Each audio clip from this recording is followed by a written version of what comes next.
तो ये chapter automatic transformer है। तो ऑटो ट्रांसफार्मर इसमें क्या है कि इसमें जो है हम लोग ऑटो ट्रांसफार्मर पढ़ते हैं। ऑटो ट्रांसफार्मर कुछ इस तरह का है। ये स्टेप डाउन ट्रांसफार्मर है, ठीक है। स्टेप डाउन ट्रांसफार्मर में क्या होता है कि ये वाला जो सोर्स साइड है ये हाई वोल्टेज है और ये वाला लो वोल्टेज है, ठीक है। अब इसका कंस्ट्रक्शन कुछ ऐसा होता है कि इसमें वाइंडिंग एक ही होता है, ठीक है। इसमें वाइंडिंग एक ही होता है और एक साइड सोर्स वोल्टेज अप्लाई करते हैं, ठीक है। और जो लोड वोल्टेज होता है उसको सेंटर टैपिंग से लेते हैं, ठीक है। इसमें जो वाइंडिंग होता है उसका एक terminal, that is this one, ये एक ही टर्मिनल पे सोर्स वाला भी वाइंडेड होता है, लोड वाला भी वाइंडेड होता है, टर्मिनल एक ही है, ठीक है। ये वाला जो टर्मिनल है ये एक तरह से टैपिंग है। कंस्ट्रक्शन के टाइम ही इसको फिक्स कर दिया जाता है। अब जितना रेटिंग का भी ट्रांसफार्मर हमें चाहिए उतना रेटिंग का हमें ये फिक्स कर देते हैं, ठीक है। ये हाई वोल्टेज इधर लगेगा, इधर लो वोल्टेज आएगा। इधर जो इस साइड जो पूरा टर्न होगा इसको NH बोलेंगे, that is high voltage turn. और लोड जितना टर्न ऑक्यूपाई कर रहा है वो number of turns of load side हो जाएगा, ठीक है। ये वाला रिमेनिंग हो जाएगा।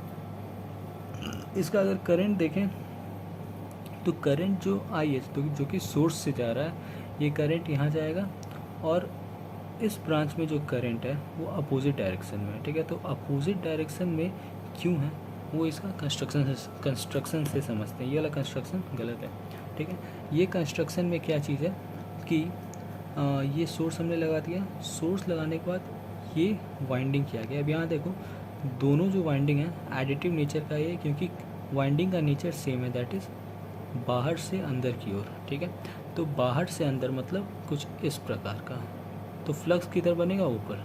तो फ्लक्स इसका जो बना है दैट इज़ फाई क्या है, मेन फ्लक्स, ठीक है। फ्लक्स बना है। ये जो वाइंडिंग में जो करंट जा रहा है ये देखो, ये इधर से ऐसे आया, फिर ऐसे गया, फिर ऐसे गया, ऐसे जाएगा, ये भी बाहर से अंदर की ओर है और ऐसे रिटर्न हो जाएगा, ठीक है। अब यहाँ पे हमने इस वाले पार्ट में एक टर्मिनल लगा के वहाँ पे लोड जोड़ दिया है, ठीक है। अब देखो हुआ क्या कि चूँकि हमने टर्मिनल यहाँ पे लोड लगा दिया है तो हमने क्या किया, करंट को एक रास्ता दे दिया फ्लो करने के लिए। तो ये करंट जो है ये इस डायरेक्शन से लोड में जा सकता है, ठीक है।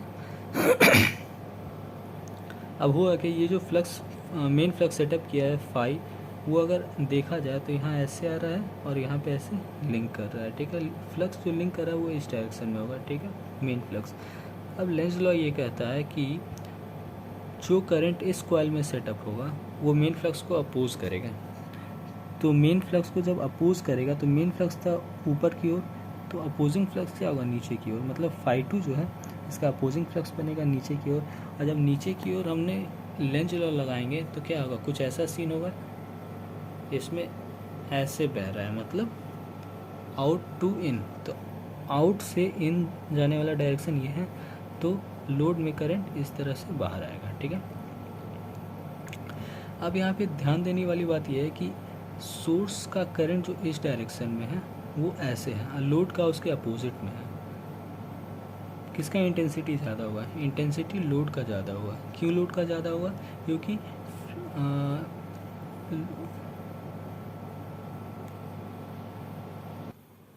प्राइमरी के कारण जो फ्लक्स इंड्यूस हुआ, फ्लक्स के कारण जो करंट इंड्यूस हुआ वो इस डायरेक्शन में जा रहा है। अब चूंकि करंट लोड में जा रहा है इसका मतलब लोड करंट जो है वो IH से स्ट्रॉन्गर है, तो IH उसको अपोज कर रहा है, बट लोड का मैग्नीट्यूड ज़्यादा है इसलिए लोड करंट ऐसे बह रहा है। तो इस वाइंडिंग में कौन सा करंट होगा, that is I is equal to IL minus IH, ठीक है। और ये जो करंट है I that is equal to IL minus IH, इसका डायरेक्शन देखें तो IH के अपोजिट है, ठीक है। तो यहाँ पे IH का डायरेक्शन कुछ ऐसे है नीचे की ओर, तो IL माइनस IH का डायरेक्शन ऐसे होगा और वो ऐसे लोड में जाएगा, ठीक है।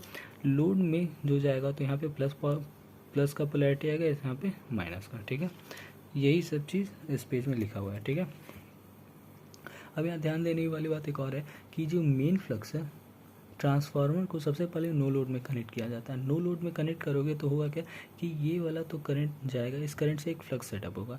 अब वो जो फ्लक्स है वो सिर्फ और सिर्फ लॉसेस को कॉम्पेंसेट कर रहा है, ठीक है। तो मेन फ्लक्स जो है वो सिर्फ लॉसेस को कॉम्पेंसेट करता है। जैसे ही हमने लोड लगाया तो लोड ने एक फ्लक्स सेटअप किया, दैट इज़ φ2। अब इस फ्लक्स के कारण क्या हुआ, कोर में फ्लक्स घट गया, तो उस घटे हुए फ्लक्स को कॉम्पेंसेट करने के लिए सोर्स ने एक और फ्लक्स प्रोड्यूस किया जो कि phi2 के अपोजिट होगा, दैट इज़ phi1। अब ये phi1 मेन फ्लक्स के सेम डायरेक्शन में है और ये phi1 क्या कर रहा है, लोड को सप्लाई कर रहा है, ठीक है। मतलब लोड जितना डिमांड करेगा, मतलब फ्लक्स phi2 जितना डिमांड करेगा उसी मैग्नीट्यूड का फ्लक्स phi1 सेटअप होगा, ठीक है। तो जब एमएमएफ बैलेंस अगर हमने देखेंगे तो क्या होगा कि phi1 is equal to phi2 हो जाएगा। क्यों? क्योंकि phi1 क्या था, phi1 वो फ्लक्स था जो कि लोड के डिमांड के अकॉर्डिंग सोर्स से जनरेट किया गया, और phi2 क्या था, जो लोड डिमांड किया वो वाला फ्लक्स phi2 था, ठीक है।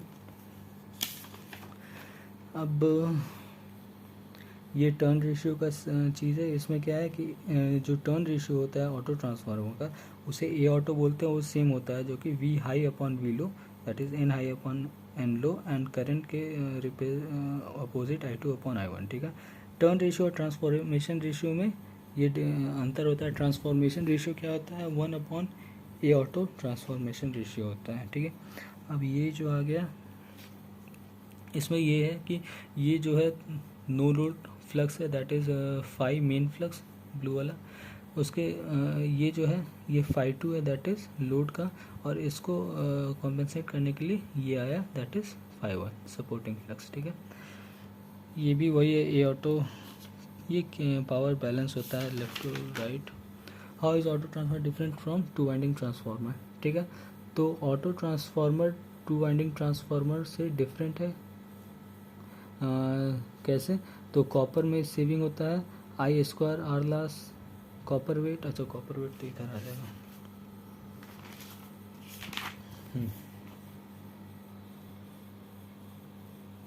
अब percentage saving in copper material in auto transformer होता क्या है कि अगर टू वाइंडिंग ट्रांसफार्मर एक रेटिंग का है, उसी रेटिंग का ऑटो ट्रांसफार्मर लेंगे तो हमारा कॉपर में सेविंग होगा। कैसे सेविंग होगा? तो देखो ये जो है टू वाइंडिंग ट्रांसफार्मर, इसका हाई पे जो नंबर ऑफ टर्न्स है, लो वाइंडिंग पे भी नंबर ऑफ टर्न्स है कुछ, ये dot polarity, high voltage low voltage, ठीक है। और ये इसका पावर हो गया, ठीक है। ऑटो ट्रांसफार्मर में ये जो वाइंडिंग है और ये वाइंडिंग है, बस दो ही वाइंडिंग होता है, और इसमें चूँकि कुछ power through conduction mode transfer होता है एंड कुछ power through induction mode transfer होता है, इस कारण सेविंग होता है कॉपर के मटेरियल में। फॉर्मूला देखें तो कॉपर का कितना सेविंग हुआ उसके लिए हम लोग क्या करते हैं, copper weight is equal to copper volume into copper density, ठीक है। अब डेंसिटी जो है वो तो कॉपर का फिक्स होगा, वॉल्यूम जो है, वॉल्यूम क्या होता है, length into cross sectional area, ठीक है। अब टोटल लेंथ ऑफ वायर जो है वो हम लोग नंबर ऑफ टर्न्स के रिस्पेक्ट में स्टडी करते हैं, क्रॉस सेक्शनल एरिया हम लोग करंट के रिस्पेक्ट में स्टडी करते हैं, क्योंकि करंट जो है क्रॉस सेक्शनल पे डिपेंड करता है, ठीक है। तो ये हो गया N इंटू आई, ठीक है, ये हो गया। अब copper weight of auto transformer जो है इसका, copper weight of auto transformer, ये देखो copper weight of auto transformer divide by two winding, ठीक है। ये क्या होगा, total NI turns, total NI of auto and to winding, ठीक है। यहाँ पे जब हम लोग वैल्यू पुट करेंगे NH माइनस NL, ये जो ऑटो ट्रांसफार्मर से निकाले, ठीक है, तो हमें ये मिल जाएगा, ठीक है, दैट इज़ 1 माइनस 1 अपॉन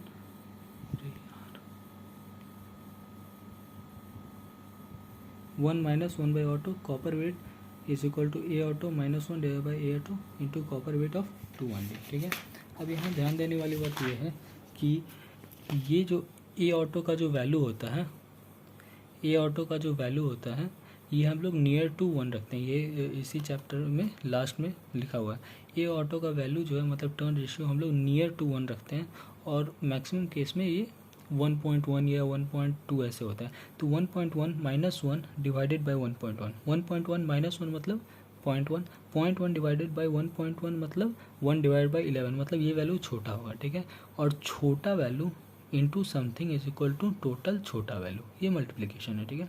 तो इसका मतलब copper weight is equal to छोटा value with comparison to two winding, ठीक है। मतलब copper weight of auto transformer जो होता है टू वाइंडिंग ट्रांसफार्मर के कॉपर वेट से कम होता है, ठीक है, वही चीज़ है। परसेंटेज सेविंग कितना हुआ, अब देखो परसेंटेज सेविंग बराबर हो जाएगा 1 minus copper weight divide by copper weight of two winding, ठीक है। अब यह कॉपर वेट जो है ऑटो ट्रांसफार्मर, इस यहाँ पे ये फॉर्मूला डाल दोगे तो 1 minus this formula is equal to 1 upon auto. तो percentage saving in copper material is equal to 1 divide by turn ratio into 100। अब परसेंटेज का साइन, ठीक है, ये हो गया। और हाँ ठीक है, ये हो गया, ठीक है। अब यहाँ पे टोटल पावर कितना ट्रांसफ़र हुआ, हाँ अब आता है इंडक्टिव एंड कंडक्टिव ट्रांसफ़र, ठीक है। ये क्या है, ये वही चीज़ है जो मैंने बताया कि टोटल पावर जो प्राइमरी साइड है वो सेकेंडरी साइड कैसे ट्रांसफ़र हो रहा है। तो ये देखो, ये जो IH करंट है ये थ्रू कंडक्शन डायरेक्ट यहाँ चला गया, ठीक है। और यहाँ से पावर कैसे ट्रांसफ़र हुआ, थ्रू इंडक्शन मोड, ठीक है। तो मतलब इस वाले पार्ट से कंडक्शन होके गया, that is this one VL into IH, plus this वाले पार्ट से इंडक्शन होके गया, that is VL IL minus IH, ठीक है। इस वाले पार्ट में कितना करंट है, IL माइनस IH, जो इसका डायरेक्शन है अपवर्ड, ठीक है। ये हो गया, ठीक है। इसको जब सॉल्व करेंगे तो हमें क्या मिलेगा, A auto -1 whole divide by A auto into total power transfer. ये हो गया इंडक्टिव पावर ट्रांसफ़र का। और कंडक्टिव ट्रांसफ़र क्या हो गया, कंडक्टिव ट्रांसफ़र हो गया A1 बाई A ऑटो, ठीक है। ये फॉर्मूला है, बस इसे याद कर लेना है, नथिंग मोर देन डैट। फिर उसके बाद आता है KVA रेटिंग कंपैरिजन।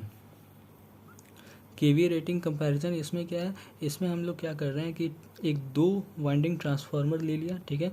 अब उसको हम लोग ऐसा कनेक्ट करेंगे उसका टर्मिनल को कि उसको कनेक्ट करके हम एक ऑटो ट्रांसफार्मर बनाएंगे, ठीक है। मतलब नया ऑटो ट्रांसफार्मर नहीं है, 2 वाइंडिंग को ही अरेंज करके हमने बनाया है। इसका मतलब कॉपर का मटेरियल सेम है, ठीक है। अब यहाँ देखो, यहाँ पे ये जो है ये एक 2 वाइंडिंग ट्रांसफार्मर है, ठीक है। इसका ये H2 H1 है, मतलब ये हाई वोल्टेज साइड है, ठीक है। और इसका H2 है, मतलब डॉट वाले को हम H2 ले रहे हैं। डॉट क्या होता है, डॉट जो होता है ना वो नेचर ऑफ वाइंडिंग को बताता है, ठीक है। नेचर ऑफ वाइंडिंग मतलब वाइंडिंग किस नेचर में किया हुआ है, इसका एप्लीकेशन क्या होगा, एडवांटेज क्या, मतलब इसे समझा क्या जा सकता है, इससे हम ये समझते हैं कि करंट किस डायरेक्शन में इंटर करेगा या फिर उस वाइंडिंग से निकलेगा। मतलब फ्लक्स जब उस करंट कॉइल में लिंक होगा तो उस पर्टिकुलर पॉइंट पे करंट बाहर आ रहा होगा या अंदर आ रहा होगा, ये डिपेंड करता है नेचर ऑफ वाइंडिंग पे, ठीक है। तो यहाँ डॉट पोलैरिटी मतलब करंट यहाँ से बाहर आएगा, ये डॉट है मतलब करंट यहाँ से भी बाहर आएगा, ठीक है। 2 टर्मिनल वही बता रहा है कि 2 से करंट बाहर आता है, ठीक है। यहाँ भी 2 से करंट बाहर आएगा, ठीक है। तो अब इसको हम लोग को बनाना है ऑटो, तो क्या करो, पहला केस में हमने क्या किया, इसको और इसको जोड़ दिया है और एक साइड से सोर्स दिया है, एक साइड से लोड लिया, ठीक है। पावर देखें तो पावर क्या होता है ऑटो ट्रांसफार्मर का, VH इंटू मतलब VH इंटू IH, मतलब सोर्स साइड का वोल्टेज इंटू करंट, ये पावर हो जाएगा। या फिर तो लोड साइड का वोल्टेज इंटू करंट, ये भी पावर हो जाएगा, ठीक है। Power of auto divide by power of 2 winding, ठीक है। इससे हमें ये फॉर्मूला मिल जाता है। पावर का फॉर्मूला क्या होगा, A auto divide by A auto -1 into 2 winding, ठीक है। अब ये चीज़ देखो, A ऑटो क्या होता है 1.1, ये क्या होगा 1.1 माइनस 1, दैट इज़ 0.1। मतलब ये चीज़ है जो A से बड़ा होगा, A से बड़ा होगा, 1 से बड़ा होगा, मतलब 1 से बड़ा। अब 1 से बड़ा इंटू समथिंग बराबर कंप्लीट बड़ा, मतलब पावर जो है ऑटो ट्रांसफार्मर का 2 वाइंडिंग ट्रांसफार्मर से ज़्यादा होगा, ठीक है। ये चीज़ यहाँ बताया गया है, ठीक है। इसमें क्या लिखा है मैंने, इसमें वही चीज़ लिखा है कि KVA जो है हम लोग क्लोज टू 1 रखते हैं, KVA sorry turn ratio transformer का हम लोग क्लोज टू 1 रखते हैं, ठीक है। ये क्यों, ये लास्ट में बताया जाएगा, ठीक है। ये A ऑटो देखो, ये ऑटो निकालने का तरीका है। यूजुअली टर्न रेशियो का फॉर्मूला क्या होता है, high voltage upon low voltage, ठीक है। लेकिन इस केस में मतलब ऑटो ट्रांसफार्मर में supply voltage upon load voltage ये सबसे सही काम करता है, सब जगह लग जाएगा, ठीक है। अब यहाँ पे देखो 4 ठो केस लिया है हमने। ये देखो, ये 2 वाइंडिंग ट्रांसफार्मर है, ठीक है। क्वेश्चन में दिया है कि इधर 2200 वोल्ट है high voltage side, current I1 निकालेंगे तो 10 एम्पियर आ जाएगा। यहाँ 220 वोल्ट है लोड साइड में, और I2 निकाल लेंगे तो 100 एम्पियर आ जाएगा, ठीक है। और ये 22 kVA का ट्रांसफार्मर है, ठीक है। अब इसको क्या करना है कि इसका हम लोग को टर्मिनल्स, कोई भी 2 टर्मिनल्स को कनेक्ट कर देना है, मतलब शॉर्ट कर देना है, और रिमेनिंग टर्मिनल से एक साइड सोर्स देना है, एक साइड लोड देना है। तो पहला केस हमने क्या लिया, H1 और L2 को शॉर्ट कर दिया, ठीक है। H1 L2 को शॉर्ट किया, इसका मतलब क्या हो, यहाँ पे देखो ये H1 टर्मिनल हो गया, ये L2 टर्मिनल हो गया, ये दोनों को हमने शॉर्ट कर दिया, ठीक है।